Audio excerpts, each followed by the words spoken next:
وَلْتَكُن مِّنكُمْ أُمَّةٌ يَدْعُونَ إِلَى الْخَيْرِ. تو میری بات برائے مہربانی بہت غور سے سنیے گا. یہ آج سے 20 سال پرانا قصہ ہے. میں ورلڈ بینک کے ایک ذیلی ادارے کے ساتھ کام کرتا تھا جس کا مقصد پاکستان میں ایجوکیشن کو امپروو کرنا تھا. اتفاق سے ایک دفعہ مجھے ان کی ایک کانفیڈینشیل ڈاکومنٹ دیکھنے کا اتفاق ہوا. اس میں لکھا تھا کہ پاکستان کی ترقی ان کے حساب سے تبھی ممکن ہے جب یہاں کی عورتوں کو مکمل ویسی آزادی ممکن ہو جیسی مغرب میں ہے. اس کے لیے اس آزادی کو دینے کے لیے انہوں نے کچھ باتیں اس ڈاکومنٹ میں سجیسٹ کی ہوئی تھی. انہوں نے لکھا تھا کہ پاکستانی عورت کو یہ ایجوکیٹ کرنا چاہیے کہ وہ اوپر پروگریشن کرے، یعنی وہ پروگریس کرے، اس کے اوپر کوئی گھریلو ذمہ داری نہ ہو بلکہ اس کے سامنے اس کا کیریئر اس کا نصب العین ہو، اس کی فیملی اس کا نصب العین نہ ہو بلکہ اس کا کیریئر، اس کی جاب یا اس کا بزنس اس کا نصب العین ہو. دوسرا اس میں لکھا ہوا تھا کہ عورت کو انڈیپینڈنس ہونی چاہیے، آزادی ہونی چاہیے، اس کے اوپر کسی بھی معاشرے کی یا گھریلو قید نہیں ہونی چاہیے، ذمہ داری نہیں ہونی چاہیے. اور اس میں یہ لکھا ہوا تھا کہ جب یہ دو چیزیں عورت کو میسر نہ آئیں تو اس کے پاس یہ رائٹ ہونا چاہیے، اس کو پتہ ہونا چاہیے، اس کے پاس یہ طاقت ہونی چاہیے کہ وہ طلاق لے سکے. یہ انہوں نے لکھا کہ یہ چیزیں عورت کو حاصل ہونی چاہیے پاکستان میں. اور یہ وہ کیسے چاہتے تھے کہ پاکستانی عورت کو یہ چیزیں حاصل ہوں. تو اس کے لیے اس ڈاکومنٹ میں لکھا تھا کہ پاکستانی عورت کے ایجوکیٹ کرنے کے لیے ڈرامے کا سہارا لینا چاہیے، کیونکہ پاکستان میں انٹرٹینمنٹ کے ذریعے کافی کچھ سمجھایا جا سکتا ہے اور ڈرامہ اس کا مؤثر ترین ذریعہ ہے.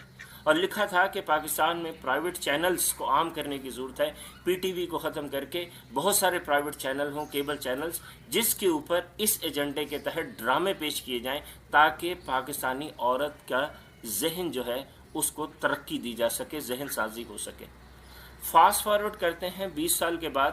آج میں روزانہ ایسے کیسز دیکھتا ہوں جہاں پہ مرد اور عورت میں ناچاکی ہے اور طلاق تک نوبت پہنچی ہے.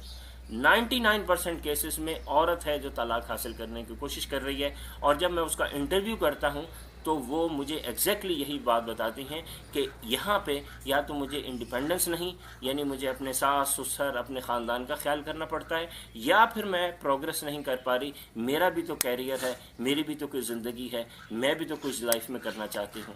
وہ کوئی ذمہ داری نہیں اٹھانا چاہتی سوائے اپنے، اور اس کے لیے وہ پھر طلاق کی طرف بڑھتی ہے. میری آپ سے گزارش ہے کہ پاکستان میں اب صرف ایک انسٹیٹیوشن بچا ہے، صرف ایک، اور وہ ہے گھر کا انسٹیٹیوشن، فیملی انسٹیٹیوشن. اگر ہم مسلسل اسی طرح یہ ڈرامے دیکھتے رہے تو یہ واحد انسٹیٹیوشن بھی ہمارے کلچر میں تباہ ہو جائے گا. اور اس کو بچانے کے لیے ضروری ہے کہ ہم ایک بات سمجھیں، اور وہ بات یہ ہے کہ ڈرامے انٹرٹینمنٹ نہیں ہیں، ڈرامے ایک میسج کنوے کر رہے ہیں. پچھلے سالوں سے، 2 دہائیوں سے جو ڈرامہ پاکستان میں پیش کیا جا رہا ہے اس کے پیچھے وہ میسج ہے جو میں نے ابھی آپ کو بتایا. اس کا حل یہ ہے کہ ہم ٹی وی کو بند کر دیں، ڈراموں کو ایک زہر سمجھیں اور ان سے دور رہیں، اور یہ ذہن میں رکھیں کہ ڈرامے دیکھ دیکھ کے خواتین اپنے ہی گھروں کو تباہ کر رہی ہیں، اپنے ہی پاؤں پہ کلہاڑا مار رہی ہیں. علاج یہ ہے کہ ہم اپنے بچوں کے ساتھ ٹائم سپینڈ کریں، بچوں کو اچھی کہانیاں سنائیں.